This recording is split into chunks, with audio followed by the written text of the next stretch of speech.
Gary in Canada. Gary, you're on Free Talk Live. Hello. Hi, what would you like to talk about, Hello. Gary? You guys seem to have a brain in your head, so I'd like Honored, to know, thank you. how does somebody who doesn't have access to the internet or doesn't want it deal with stuff like Bitcoin or anything like that?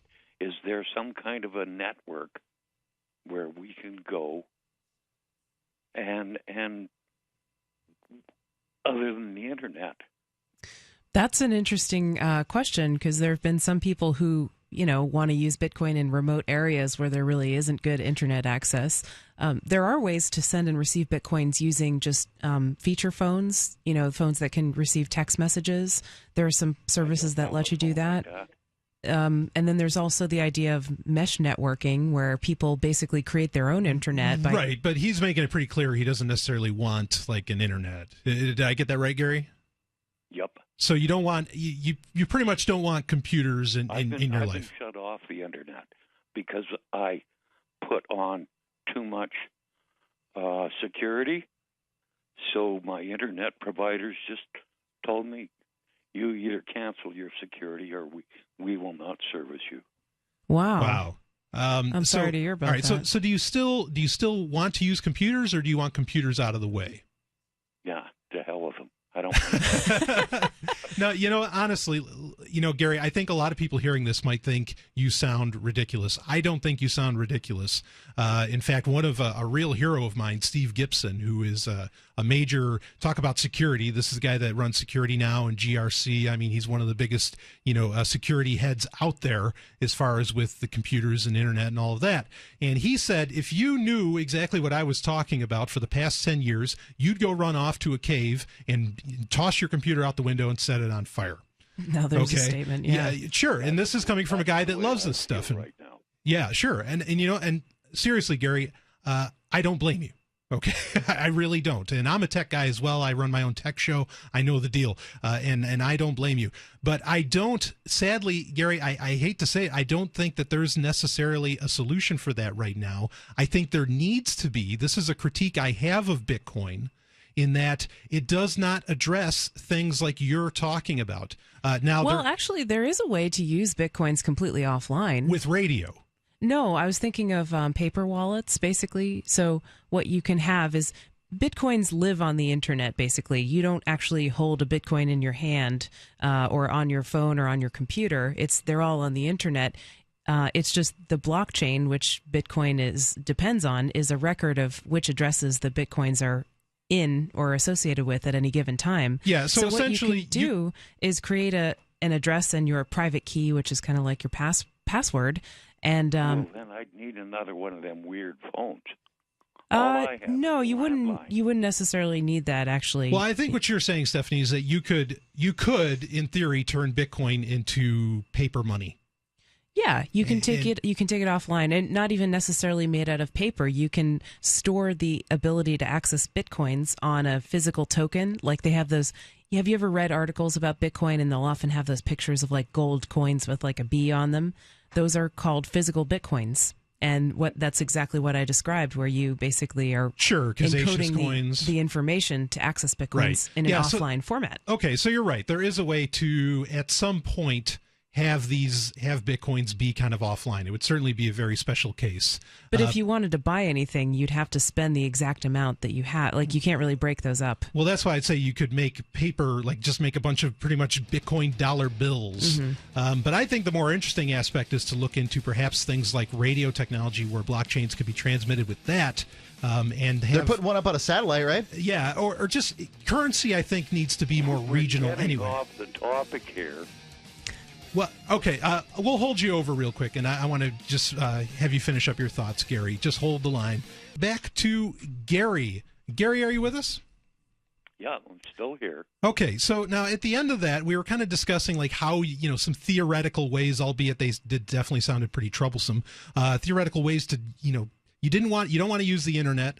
I don't blame you. But what do you do with Bitcoin about that? And you said we had kind of gotten off the topic. So if you want to kind of hone us in. Bitcoin was just an example example Okay. to say, what can we do without the internet? Right.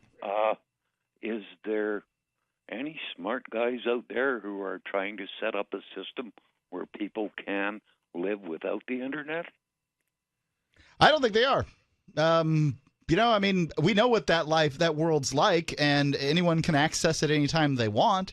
What do you want? Yeah, I can walk up to a cafe or a library and go on a computer and access the internet. No, I meant you can access the life without the internet. Anyone can have that. Yeah, but what I'm trying to get through is, why do we need it? Communication?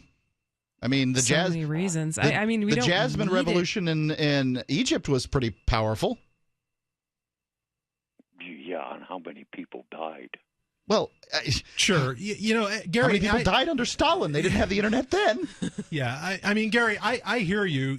Do we need the internet? I don't think it's an unfair question to ask. Is it necessary?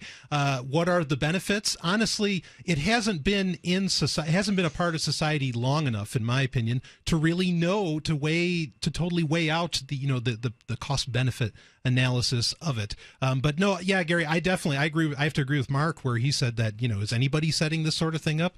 Not that I'm aware of. There's certainly plenty of people setting up, ways for computers to communicate on their own without the internet. But I don't know of anybody doing anything where there's no computers involved at all. At least I don't personally. That doesn't mean they don't exist.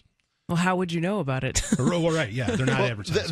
There's some people at MaidSafe that are creating a situation where the internet will not be controlled by, corporations, multinationals, the government, that kind of thing. Yeah. I would actually argue that the internet as it stands today is very inefficient and may be harmful as it is. But that doesn't mean, I'm not saying that about computers in general. So, Gary, did you have any other thoughts? Oh, no. Thank you, sir. Okay. Yeah. Thank you very much for the call. I appreciate that. I kind of like those questions. I mean, because when do you hear that? You don't think about it otherwise. Yeah, you don't. I mean, I don't mind it. And I explore that sometimes on my own show, admittedly. So anyway. Well, it's like anything. I mean, like you start to get into these kind of first world problems where we're like, oh, the internet's doing all these bad things for our life. And really, like, if you're talking about people in Africa who don't even have access to like data connections or like internet at all, like obviously it would be better if they had the option to access it if they wanted to. Like, sure. That's what freedom is about, just having more choices. Everybody should have as many choices as they can and then decide what to do with them out of their own volition. And so of course, we should have a choice to use the internet or not, but we should have the choice to use it or not. Sure. And just another project I'll bring up really quick is OuterNet, which I'm really excited about. This actually uses KU band to transmit essentially the best of the internet, like Wikipedia and other things. Who decides what's the best?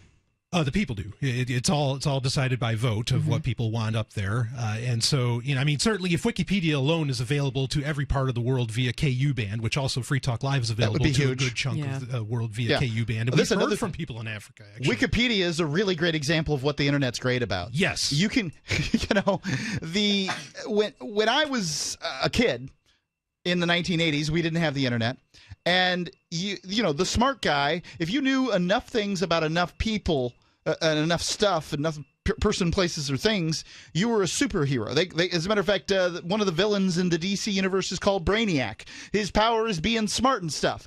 I can now access the sum total of human knowledge on my phone from my pocket. Brainiac's power is also to be able to control interconnected systems and take over the world. There you go. So that's kind of an argument against it.